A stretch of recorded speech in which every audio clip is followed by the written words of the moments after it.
Lundi 4 novembre, s'est tenue sur le site de Wat Phu la première grande réunion de coordination des coopérations internationales impliquées dans la protection et la restauration du site de Wat Phu Champasak, classé au patrimoine mondial de l'UNESCO.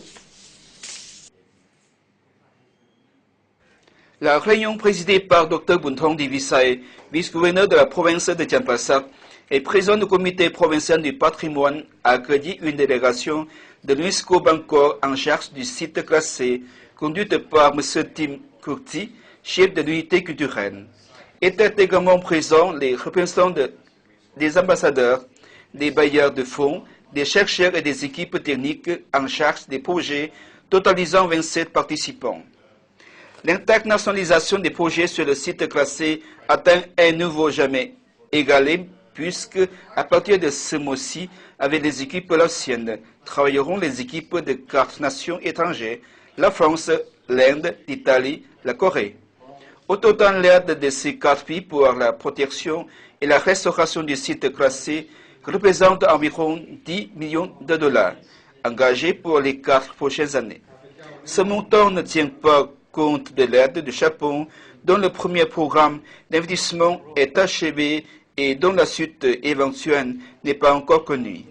Les autorités de la province et du district de Champasak ont profité aussi de cette rencontre avec les représentants de l'UNESCO pour présenter les améliorations apportées au projet de développement qui leur tiennent à cœur, à commencer pour achèvement de la nouvelle route 14A qui traverse le site classé. Les propositions de la partie laotienne doivent être remises à l'UNESCO avant le 1er février 2014, afin de faire l'objet d'une réponse officielle du comité du patrimoine mondial qui se tiendra en juin à Doha, Qatar. À cette occasion, M. Tim Kurti, une délégation de l'UNESCO Bangkok en charge du site classé, chef de l'unité culturelle, et M. Jean-Jacques Kassen, représentant de Fonds de la solidarité et de propriété FSP au Laos, ont donné quelques détails. Oui, c'était la première fois qu'on a pu faire une réunion de tous les partenaires qui travaillent sur le site. Donc une réunion pour un peu partager des informations et discuter des stratégies. Je pense que c'est un grand succès. Nous sommes très contents que ça a commencé. Nous avons des projets de beaucoup de pays, de la France, de l'Inde, de l'Italie, du Corée, du Japon. Donc effectivement, il faut une coordination de tous ces projets sur ce site très important du patrimoine mondial. Oui. Je pense que nous verrons de plus en plus, comme j'ai dit pendant la conférence, les problèmes de coordination sont un bon problème. Parce que ça veut dire que les pays s'intéressent au site. Donc oui, effectivement, je pense qu'il y a beaucoup à faire à ce site. Qu'il faut rallier la communauté internationale pour la sauvegarde de ce site, qui concerne beaucoup d'aspects, des aspects archéologiques, des aspects architecturaux, des aspects d'urbanisme, et de planning et de zoning.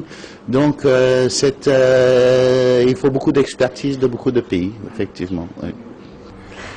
Aujourd'hui se tient la première réunion internationale de toutes les coopérations qui sont impliquées à Wat Phu. C'est un moment très important parce que cette coordination internationale était demandée par l'UNESCO depuis l'origine, c'est-à-dire depuis le classement, depuis le début des années 2000. Et il y avait eu déjà des petites réunions de coordination technique, mais cette fois on a vraiment une grande réunion avec tous les bailleurs de fonds et avec des représentants des ambassades. Donc on a 6 pays qui sont invités à cette grande réunion internationale. Alors c'est aussi important de le faire maintenant parce que le nombre de pays augmente. Au début il y avait juste 1 ou 2 pays, puis petit à petit il y en a de plus en plus. Donc l'enjeu de coordination devient de plus en plus prégnant. Et ces sujets, ces chantiers sont divers, complémentaires, mobilisent de plus en plus d'argent.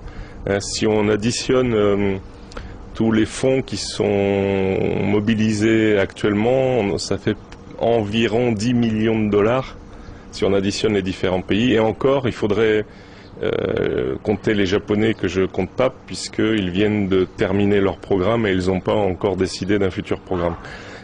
Donc la coordination internationale à Vadpo risque de prendre de plus en plus d'ampleur et il risque d'y avoir de plus en plus de bailleurs et de pays impliqués. Et donc nous souhaitons que cette coordination s'inscrive dans la durée et se renouvelle.